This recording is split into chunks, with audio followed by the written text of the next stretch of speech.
안녕하세요. 사주읽기입니다. 오늘은 우리는 왜 항상 고민 속에서 살아가게 될까? 그리고 왜 미래에 대한 고민, 그리고 걱정 속에서 살아가야만 됐냐라는 주제를 가지고 이야기해보는 시간을 갖도록 하겠습니다. 삶은 항상 미래에 대한 두려움, 걱정, 고민과 뗄래야 뗄 수 없는 불가분의 그런 관계죠.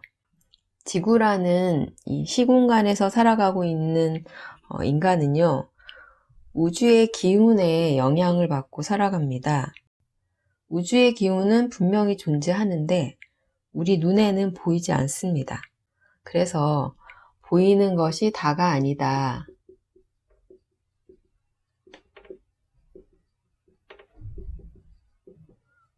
이런 표현을 하게 되는 거죠. 우주의 기운은 시시각각 다른 기운으로 지구에 영향을 주죠. 그 기운을 받은 지구는 그 기운에 휘둘리게 됩니다. 올해는 경자년이에요. 그래서 이 경자라는 기운에 휘둘리면서 한 해가 가고 있습니다. 우주의 기운은 지구에 살고 있는 모든 생명체에게도 분명히 영향을 주죠. 하지만 개개인이 태어날 때 받은 자신의 사주팔자가 다 다르기 때문에요. 경자라는 같은 기운이 주어지지만 다른 반응을 하게 되는 그런 이유가 됩니다. 그래서 어떠한 기운이 왔는지, 그 기운이 나에게 어떤 영향을 미치는지가 바로 개개인의 올해의 고민, 그리고 그 고민으로 인한 걱정을 하게 되는 그 이유가 되죠. 그러면 저의 경우를 한번 예로 들어볼게요. 저는 병화일간이에요. 그럼 올해 천간으로는 경금이 왔고요. 지지로는 자수가 왔죠. 경금은 편재, 자수는 정관입니다. 천간은 생각이고요. 이상입니다. 지지는 현실이고 실제예요. 한 해 동안 천간에 드러난 거는 경금이기 때문에 생각 속에서는 이 경금에 대한 고민, 편재에 대한 고민이 생기고 그것이 1년간 내 삶의 사건과 사고를 만들어내는 그런 의미가 됩니다. 저의 경우는 진짜 연초부터요. 올해는 좀 재테크를 해서 돈을 좀 불려볼까? 그런 생각이 들기 시작했습니다. 그리고 유튜브 계정도 한번 새로운 걸 만들어서 새로운 유튜브도 시작해볼까? 라는 그런 생각이 들었어요. 그래서 그 기운에 이끌려서 연초에 투자를 했고요. 그리고 돈을 조금 벌었습니다. 그래서 돈을 벌 수 있는 그런 해라고 생각을 했기 때문에 실행을 했지만 일단 경자년 자수는 어둠이에요. 어둠은 눈에 보이지 않는 기운이에요. 보이지 않기 때문에 걱정이 앞섭니다. 그리고 어둠은 두려움을 만들어내죠. 저도 공부를 했지만 여전히 이 어둠, 두려움에 대한 확신이 없기 때문에 걱정이 앞서는 건 어쩔 수 없더라고요. 그래서 조금 더 지나면 돈을 더 많이 벌 수 있을 것 같은데 지지에서는 제가 좌우충이 일어나니까 심리가 불안해져요. 그래서 결정을 이럴 땐 내려야 하죠. 조금 덜 벌고 마음이 편안해지거나 마음은 좀 불편하지만 좀 더 기다리면 돈을 좀 더 벌 수 있는, 저는 마음의 편안함을 택했습니다. 이게 아마 제가 돈을 많이 못 버는 이유겠죠. 제가 사주에 간 기능이 약해요. 사업은 절대 못할 것 같아요. 이게 간이 작다 이렇게 얘기를 하죠. 이렇게 해마다 다른 고민이 개인마다 다르게 생기는 그런 이유가 됩니다. 삼합으로 보면 인호술은 화삼합이죠. 화기는 밝음을 의미합니다. 그리고 신자지는 수삼합으로 어둠을 의미하죠. 낮에는 밝음이, 밤에는 어둠이 세상을 지배합니다. 눈에 보이는 물질 세상은 보이지 않는 어둠의 기운에 영향을 받아 휘둘리게 됩니다. 밝음과 어둠은 항상 공존하는 그런 의미가 있어요. 그래서 인간에게도 드러난 삶, 천간이라고 하죠. 천간은 드러난 삶입니다. 하지만 지지, 드러나지 않은 삶, 현실적이에요. 천간은 이상적입니다.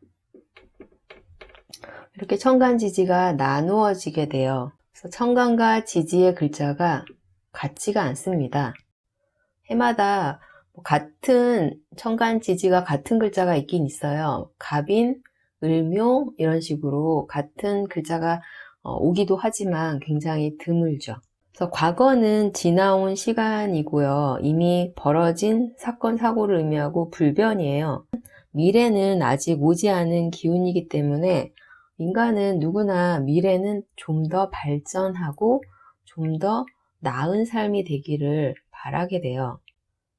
이렇게 미래에 오지 않은, 보이지 않는 기운을 읽는 학문이 역학입니다. 그래서 공부를 하면 할수록 빠져드는 이유이기도 하고요.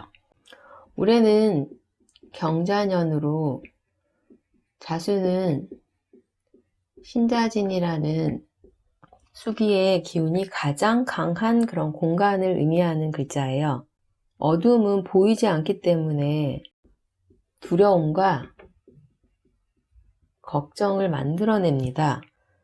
그래서 올해는 미래에 대한 두려움, 걱정이 강해질 수 있는 해가 되는 이유가 됩니다.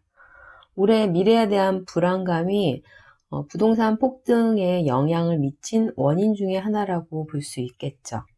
자수는 어둠이고요. 정보를 의미해요. 보이지 않기 때문에 이 정보가 제대로 된 정보인지 제대로 되지 않은 가짜 정보인지는 알 수가 없어요. 그 정보에 대한 의심을 하긴 하지만 증거가 있지 않은 이상은 속을 수밖에 없는 그런 의미가 됩니다. 살면서 노력에 비해서 성과가 없거나 노력에 비해서 성과가 크거나 이런 걸 느끼신 적이 분명 있을 거예요. 보통 노력을 많이 하면 성과도 크긴 하지만 자신이 한 노력에 비해서 더 큰 성과를 냈다거나 아니면 나는 굉장히 노력을 많이 했는데 성과가 전혀 없었다. 뭐 이런 해도 있을 수 있죠.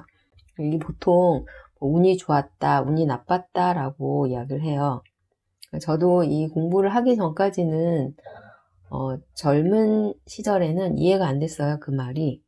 노력을 하면 이룰 수 있다고 그때는 생각을 했거든요. 노력이 부족한 사람들이 운이라는 핑계를 댄다고 생각을 했어요. 제가 40대가 되고 인생이 내 마음대로 되는 게 아니구나 라는 걸 이제 어느 정도 느끼게 되었습니다. 그리고 우연히 공부를 접하게 되었죠. 여전히 인간이고 물질적인 삶을 추구하기 때문에 저도 역시 좀 더 편하고 안락한 삶을 원해요. 하지만 제가 삶을 바라보는 그 관점은 공부를 하기 전과 후로 정말 많이 바뀌게 되었습니다. 지난주가 제가 휴가라고 했잖아요. 그래서 휴가 동안에 제가 넷플릭스에서 이 다크라는 독일 미스터리 드라마예요. 이 시리즈를 너무 재미있어서 한꺼번에 다 봤거든요. 이 다크라는 건 어둠을 의미해요. 보이지 않는 기운이란 의미가 되겠죠. 그래서 이 드라마의 요나스라는 남자 주인공이 일단 현실에 자신의 꼬인 삶인 이 현재를 바꾸기 위해서 시공간 여행을 하는 그런 드라마예요. 그러니까 그는 무수히 많은 시공간을 넘나들면서 과거를 바꾸려고 합니다. 과거가 바뀌면 자신의 현재도 바뀌고 현재가 바뀌면 또 미래도 바뀔 것이라고 생각했기 때문이에요. 근데 이 시공간을 무수히 넘나들면서 바꾸려고 애를 썼지만 그의 과거는 바뀌지 않고 오히려 더 극으로 치닫게 됩니다. 인간의 삶에서 꼬이고 꼬인 실타래처럼 인생이 꼬일 때가 있습니다. 사람들은 인생의 꼬인 실타래를 풀려고 하지만요. 풀려고 하면 할수록 더 꼬이는 경우가 많아요. 이 실타래가 덜 꼬였을 경우에는 푸는 게 어느 정도 가능하지만 너무 복잡하게 꼬이면 일단 이 꼬인 실타래를 푼다는 건 불가능하게 됩니다. 그래서 포기를 하든지 아니면 가위로 싹둑 잘라버리고 새롭게 시작을 해야겠죠. 다크의 주인공인 요나스는 기나긴 시간 여행을 통해서 마침내 그의 삶을 꼬이게 한 시점을 인식하게 됩니다. 그래서 그 순간으로 돌아가서 모든 사건의 원인을 바꾸면서 그의 시간 여행은 끝이 나게 됩니다. 그래서 삶은 복잡하고 눈에 보이지 않는 기운 속에서 살아가야 하기 때문에 인간은 종교를 만들어서 신에게 의지를 했죠. 저도 종교가 있었어요. 예전에 교회에 다녔었는데요. 사실 뭐 교회에 다녔다라고 얘기를 하는 게 아니라 교회당에 다닌 게 맞죠. 우주를 통제하는 하늘의 기운인 이 신의 의지를 받아서 이 하늘의 기운, 순수한 기운을 표현하는 개개인, 나라는 개개인을 교회라고 표현을 합니다. 하지만 순수한 이 하늘의 기운은요, 물질인 나에게 오는 순간 더 이상 순수하지가 않고 바뀌게 됩니다. 하늘이 준 순수한 기운 그대로 나를 배제하고 나를 내려놓고 그 기운을 그대로 표현하기란, 그대로 따라서 살아가기란 어렵습니다. 이상과 현실 사이에서는 괴리가 생기게 되죠. 우주의 기운을 있는 그대로 표현하는 내가 바로 교회가 됩니다. 그리고 그 기운을 받고 받은 대로 순수하게 물 흐르듯이 살아갈 수 있도록 자아를 내려놓는 게 내가 천국에 들어가는 그런 방법이 돼요. 사실 현실 속에서는 하늘이 준 기운 자체를 그냥 그대로 받을 수는 없어요. 내가 원하는 바가 다 있기 때문에 사람들은 내가 원하는 쪽으로만 받으려고 하지 원하지 않는 거는 받지 않으려고 하고 발버둥치게 됩니다. 하지만 내가 발버둥치면 칠수록 더 꼬이게 되죠. 그리고 뭔가 망가졌다는 느낌을 받으면 다 나의 탓인데 주변인 탓을 하게 됩니다. 사람들과 문제가 생기게 되죠. 내 탓이 아닌 남의 탓, 그리고 하늘의 기운을 내가 거부하려고 하는 순간 나의 삶은 지옥이 돼요. 천국과 지옥이 모두 내 안에 있다라는 걸 저는 교회를 다니면서 깨닫게 되었거든요. 보통 사람들은 나의 현재 힘든 상태를 이 신이 바꾸어 줄 거라고 생각을 해요. 그리고 이 신을 믿고 신에게 의지하면서 종교를 가지게 됩니다. 하지만 신은 내가 받은 기운을 바꾸어 줄 수 없어요. 온전히 내가 받아들이고 나 스스로를 바꾸어야 합니다. 나에게 주어지는 기운은 무조건 오늘도 나를 향해서 오고 있습니다. 내가 생각을 바꾸고 행동을 바꾸면 그때 기운도 바뀔 수 있다고 저는 생각을 해요. 저절로 바뀌는 게 아니라고 생각하거든요. 그래서 무수히 기도하고 명상하고 노력을 해야 한다고 생각하고요. 그래서 보이지 않는 기운에 대한 두려움은 인간을 고뇌하게 만들고 걱정하게 만들었습니다. 오늘을 살고 있지만 인간은 항상 내일이라는 미래를 걱정하면서 살아가게 돼요. 미래에 대한 걱정을 아예 안 하고 살 수는 없어요. 여전히 미래를 설계하고 노력하며 최선을 다해서 살아야 하는 그건 변함이 없습니다. 다만 운이 좋아서 성과를 크게 얻었다라고 한다면 하늘이 나에게 준 기운에 감사하고 내가 생각했던 것보다 성과를 얻지 못했다고 해도 실망하지 말고 인내심을 가지고 내려놓고 노력한다면 운이 왔을 때 더 큰 성과를 얻을 수 있다고 생각해요. 다만 오늘 하루를 살아감에 있어서 작은 즐거움 속에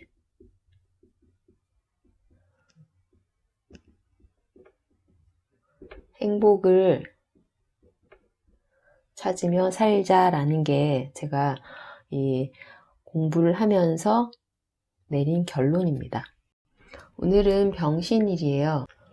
병화는 인호술 삼합을 하고요. 이 신금은 신자진 삼합의 시작이죠. 병화와 신자진은 맞지 않은 그런 기운이에요. 병화는 인호술에서 이 신금이라는 경금이라는 열매를 완성하는 게 병화가 할 일이에요. 이 신금 열매를 완성하면 병화는 할 일을 끝마치게 되는 그런 의미가 돼요. 그러면 일단 기존에 하던 일을 마무리하고 새로운 일을 시작해야 하는 분기점이 되는 그런 날의 의미가 됩니다. 그런데 이 신금이라는 물질에 대한 욕망이 있겠죠, 병화는. 그래서 이 물질에 대한 욕망으로 욕심을 부린다고 한다면 이 신자진의 기운은 병화를 극하는 기운이에요. 욕심을 부리면 내가 힘들 수 있다라는 그런 문제가 생길 수 있는 날이기도 합니다. 돌을 닦는다라는 표현이 있죠. 나에게 주어지는 하루하루의 기운을 나는 이길 수가 없어요. 나의 이기심을 버리고 하늘의 기운 자체로 그 기운이 나에게 왔다가 가는 모습을 지켜보는 게 이게 바로 도 닦는 게 아닌가라는 생각을 해봅니다. 이게 절대 쉽지 않은 일이죠. 그 기운을 나는 온전히 받아들이고 그 기운에 휩쓸려서 그러한 행동을 하게 되는 게 보통 평범한 사람들이거든요. 근데 제가 공부를 하면 할수록 느끼는 게, 지금 내가 공부하는 게 바로 도를 닦는 거구나. 알아간다는 것 자체가 도를 닦는 거고, 그리고 그 기운을 내가 이겨내는 게 아니라 내 자신을 내려놓고 그 기운에 휩쓸리지 않으려고 노력하는 게 이게 도 닦는 거라는 생각을 하고 있습니다. 그래서 오늘의 고민을 이해하고 또 이해했다면 또 나를 내려놓으면 행복해질 수 있다고 생각합니다. 모두 고민을 이해하고 내려놓으시고 행복해지시기 바랍니다. 감사합니다.